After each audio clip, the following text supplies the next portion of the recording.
Solo levelling season 2 episode 11 हमारे सामने आ चुका है। ये वाला जो एपिसोड है वो बहुत ज्यादा औसम है, बट लेकिन जो इसका अगला एपिसोड आएगा वो लिटरली सर्वर क्रैश करने वाला है। वो वाला एपिसोड बहुत ज्यादा औसम होने वाला है, तो मैं भी उससे रिलेटेड तुम्हें स्पॉयलर्स बिल्कुल नहीं देने वाला हूँ। मैं आज इस वीडियो में बात करने वाला इस एपिसोड नंबर 11 की। तो बिना ज्यादा टाइम खराब करे चलो वीडियो को शुरू करते हैं। और हाँ, अगर तुम्हारे एनिमे से रिलेटेड कोई भी डाउट्स है, कोई भी क्वेरीज है, तो तुम मुझे इंस्टा पे फॉलो करके डीएम कर सकते हो। मैं वहाँ पे हर किसी के मैसेज रिप्लाई देता हूँ, क्योंकि बहुत बार यूट्यूब पे मैं लोगों की रिप्लाई नहीं दे पाता हूँ। तो बिना ज्यादा टाइम खराब करे चलो वीडियो को शुरू करते हैं। तो जैसे हमारा पिछला एपिसोड खत्म होता है, ये वाला बिल्कुल वहीं से स्टार्ट होता है। और हाँ, मैं तुम्हें एक चीज और क्लियर कर देता हूँ, ये वाला जो एपिसोड है ये बहुत ज्यादा ही क्रिटिकल है। इसमें अलग अलग हर मूवमेंट है, क्योंकि कुछ टाइम पे तो तुम्हें लगेगा कि हंटर्स की पावर ज्यादा है, बट लेकिन जब एंड किंग आता है ना तो माहौल कुछ और हो जाता है। यहाँ पर ये क्वीन से भी लड़ाई करते हैं और वहाँ पे जो फाइट होती है वो बहुत ज्यादा इंटेंस होती है। तो चलो शुरू से शुरू करते हैं। तो जैसे यहाँ पर ये वाला एपिसोड स्टार्ट होता है, यहाँ पर हम देखते हैं यहाँ पे एंड किंग की एंट्री हो चुकी है और वहाँ पे उसने एक सोल्जर को निपटा दिया है। तो जैसे यहाँ पे इस गर्दन कटती है, तो यहाँ पे जो केंजो है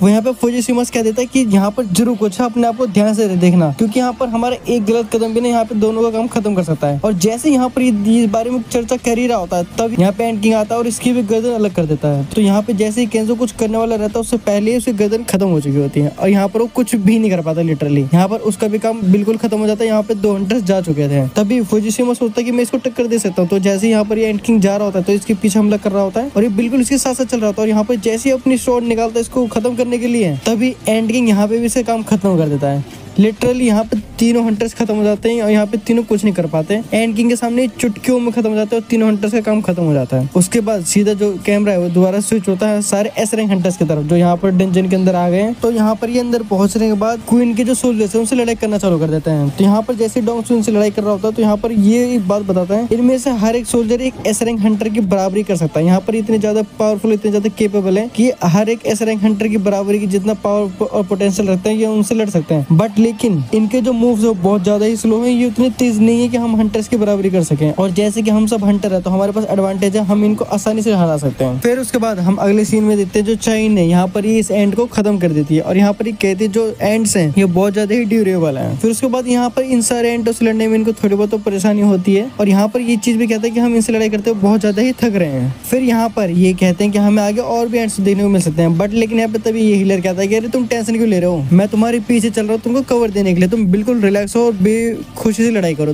तुम्हें किसी चीज की टेंशन लेने की जरूरत नहीं है, मैं हूं ना तुम्हारे पीछे। फिर उसके बाद यहाँ पे जो व्हाइट टाइगर गिल्ड का जो प्रेसिडेंट है बेक, यहाँ पर ये कहता है कि मुझे ये बिल्कुल यकीन नहीं हो रहा कि आखिरकार तुम ही वही सेम बंदे हो जो इस बैटल में आने से पहले बहुत डर रहा था। तुम यहाँ पे इतने ज्यादा डर रहे थे कि तुम इस बैटल के लिए आने के लिए तैयार नहीं थे, बट लेकिन अब मुझे यकीन ही नहीं हो रहा कि तुम वही हो। फिर उसके बाद यहाँ पे बेक कहता है कि हम जितना आगे जाएंगे हमें उतने ज्यादा पावरफुल सोल्जर्स देखने को मिल जाएंगे, बट लेकिन यहाँ पे अभी तक हमने उन पावरफुल सोल्जर्स को नहीं देखा जिसके बारे में हमने सुना था। ये यहाँ पर नॉर्मली एंड्स हैं। तो यहाँ पर ये कहता है कि क्या ये सारे सिर्फ ओपनिंग एक्ट के लिए, क्योंकि जो ज्यादा पावरफुल एंड्स हैं वो सारे होंगे क्वीन के पास। और फिर उसके बाद ये बात होती है कि क्या हम श्योर हैं कि हम सही रास्ते पे चल रहे हैं। तो इसके बाद जो यहाँ पे चेन है वो कहती है मैं एक अजीब सी स्मेल महसूस कर सकती हूँ, एक पावरफुल मिस्टिक बीस्ट की, जो कि मुझे बहुत दूर से ही महसूस हो पा रही है। तो उसके बाद चेन कहती है हम बहुत ज्यादा ही दूर डिस्टेंस पे हैं, क्या प्रेसिडेंट बेग अपनी पावर्स और एबिलिटी की मदद से ये देख सकते हैं कि हमें एग्जैक्ट जाना कहाँ पर और कितनी दूर है।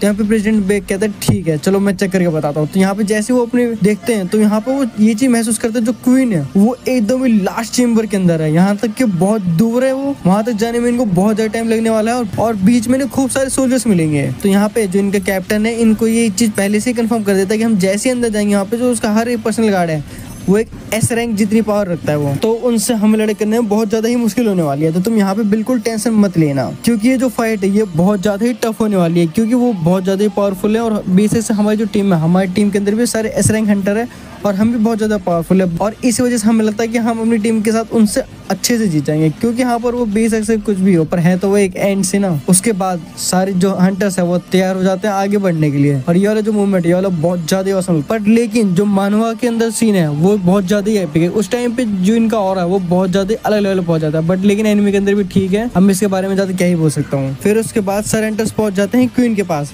तो जैसे यहाँ पर क्वीन के पास पहुंचते हैं तो यहाँ पे जो कैप्टन है वो कहता है सारे लोग तैयार हो जाओ। ये वाला मूवमेंट आ चुका है, जैसा प्लान था बिल्कुल प्लान के हिसाब से करना है और ये वाला जो फाइट है ये वाली बहुत ज्यादा इंटेंस चलने वाली है। तो सारे लोग तैयार हो जाओ और लाइट अप हो जाओ, क्योंकि ये वाला जो मूवमेंट है ये वापस कभी नहीं आने वाला और इस बार अगर तुमने कुछ भी गलती करी तो रिग्रेट होने का तुम्हें वापस चांस मिलेगा नहीं। इसलिए जितनी पावर हो, जितना पोटेंशियल हो, सारा इस्तेमाल कर देना आज, क्योंकि आज का दिन ही लास्ट है। आज की वीडियो यहीं पे खत्म करते आए हो। तुम्हें वीडियो पसंद आई हो। मैं इस वीडियो को ज्यादा लंबा नहीं बना सकता क्योंकि ज्यादा बड़ी वीडियो कोई देखता ही नहीं है, इसीलिए मैं आगे की स्टोरी पार्ट 2 में कवर करूंगा। अगर तुम्हें देखनी है तो तुम पार्ट 2 कमेंट कर देना, मैं बहुत जल्द पार्ट 2 भी बना दूंगा। और तुम्हें वीडियो अगर थोड़ी सी भी अच्छी लगी हो तो वीडियो को लाइक करके चैनल को सब्सक्राइब कर देना। और हाँ, अगर तुमने पूरी वीडियो देख ली है तो इंस्टा पे फॉलो भी तुम कर सकते हो। और अगर तुम्हें दूसरे एनिमे से रिलेटेड कुछ भी देखना है तो तुम लेफ्ट वाली वीडियो भी चेक कर सकते हो और राइट वाली वीडियो भी चेक कर सकते हो।